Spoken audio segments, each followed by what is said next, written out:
Thank you so much, Samir, for your kind introduction. He is running a very tight ship here. I want to thank all of you for making the time to come and join us this morning as we kick off this day of critical and constructive dialogue. It's great for me to be back here in India. It's been too long, but it's always such a wonderful and warm experience knowing the rich history of this country and the vibrant democracy that really serves as the foundation for the special bond that has long existed between our two countries. I wanted to start our conversation today by greeting you with aloha and namaste, because contrary to popular belief, these words are not just greetings. They actually both have a very deep, spiritual, powerful meaning that for me personally have been at the core and heart of my life, and are what I hope will inspire meaningful dialogue and conversations here at Raisina. When we greet each other with aloha and namaste, what it really means is I'm coming to you and greeting you with respect. It is a recognition of the eternal divine spirit that exists within each of our hearts, and it's a reminder that we are all connected, that we are all children of God, regardless of our race or religion, ethnicity, politics, our background, where we come from, our status in society. By greeting us in this manner, we are opening the door to have a much more meaningful and deeper exchange that gets past the divisiveness and the partisanship that too often poisons the conversations that we have. It's a critical reminder that what we share in common is far more powerful than that which sets us apart. It's great to be back here in India, and I especially want to thank Prime Minister Modi for the invitation to come here to get together with new friends, to greet old friends here from across the Indo-Pacific region and from around the world. I leave right after our dialogue here to head back to Washington, D.C., but it's been a constructive few days where I've been engaging with our Indian counterparts, working to continue to build off of the momentum that was created by President Trump and Prime Minister Modi's joint statement issued in Washington, D.C. after their Oval Office meeting. The partnership between our two countries has been strong for decades, and under the leadership of two great leaders and true great friends, President Trump and Prime Minister Modi, and rooted in our shared values of peace and freedom, security and prosperity, I'm confident that this partnership and friendship between our two nations and our leaders will continue to grow and strengthen. I'm grateful to be here with all of you because these gatherings are so important, because they give us the opportunity to come together and actually engage in direct dialogue and conversation around some of the most timely and pressing issues that face us all. The theme of this conference couldn't be better: people, peace, and planet, highlighting these fundamental aspirations that unite us. It's the foundation that prosperity, security, and freedom rest. If we are not at peace, we cannot be truly prosperous, secure, or free. And so today, our actions, our dialogue, the reaffirmation of our commitments to these principles, to one another and our partnerships, and our shared vision for the future provide us with the opportunity to build more meaningful relationships and work together as we leave this conference towards the interests of the people, to protect our planet and to further the cause of peace. I'm a child of the Pacific. I was born and raised, first born in American Samoa, raised in Hawaii. I've spent a lot of time throughout my life traveling throughout the Indo-Pacific and working in many different countries. So I'm very familiar with the rich and beautiful cultures, the kindness and hospitality that I've experienced everywhere I've gone, and the rich history within each country that leads to a better understanding of the nuance and complexities that exist within these countries, but also within the relationships in the region. It's a vast and critical region that's not just a geographic space. It is the geopolitical center of gravity for the 21st century.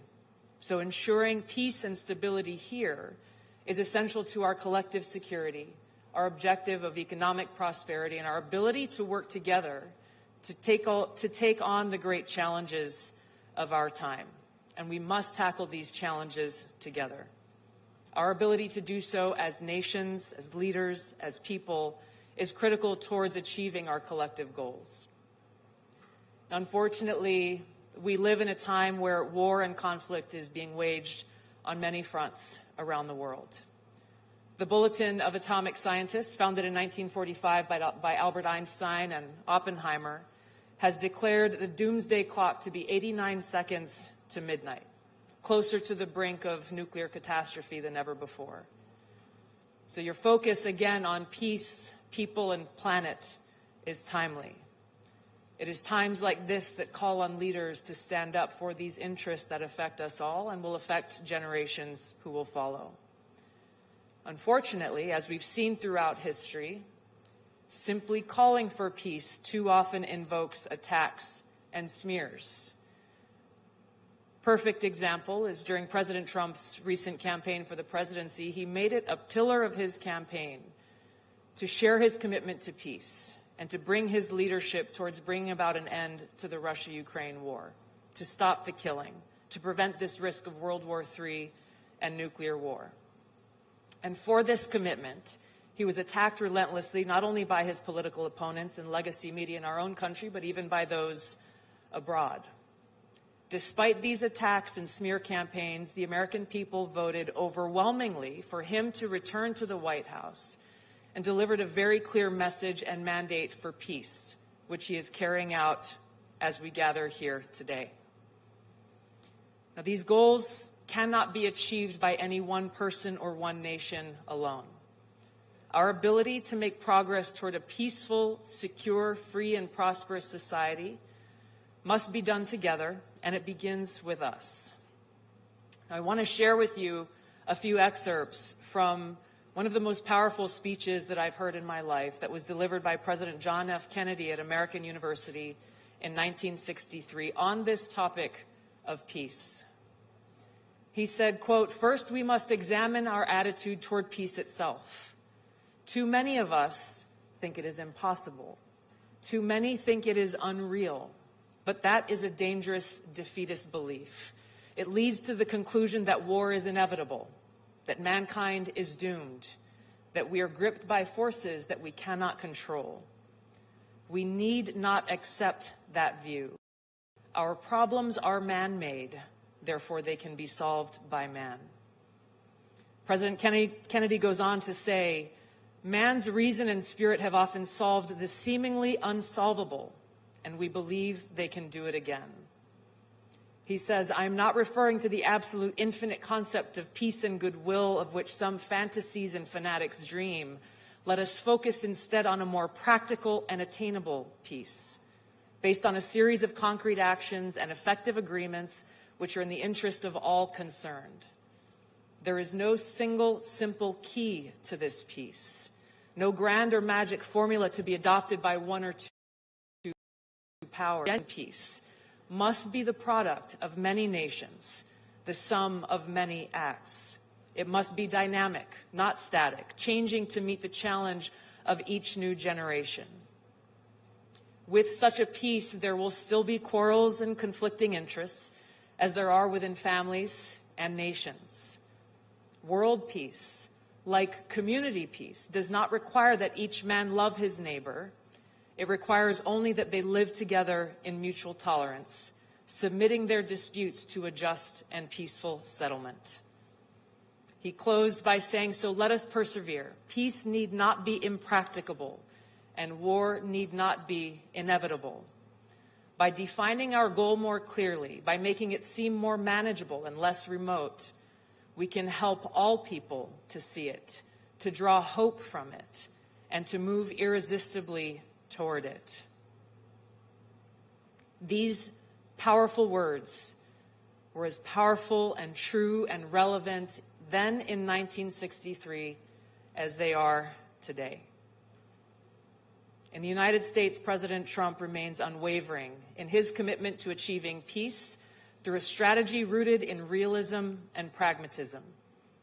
Securing peace through strength, which he speaks of very often, requires strong leadership with a clear-eyed and realistic understanding of the global challenges that exist as well as the opportunities.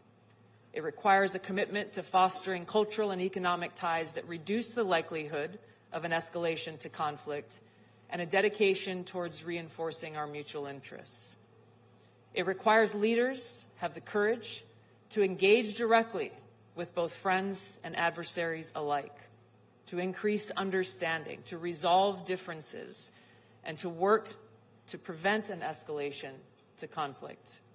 It requires leaders who are not afraid to speak an inconvenient or unpopular truth, and who ask the tough questions, who challenge the established view or, quote unquote, the way things have always been done, to spark what may be hard but necessary conversations about the realities we face and the best way forward to advance our mutual cause of peace, freedom, security, and prosperity.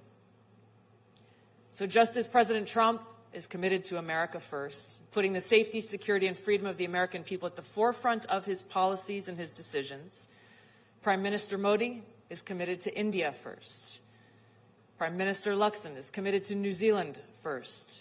This is the expectation of any leader's commitment to their people, to serve them, to put their interests at the forefront of their decisions.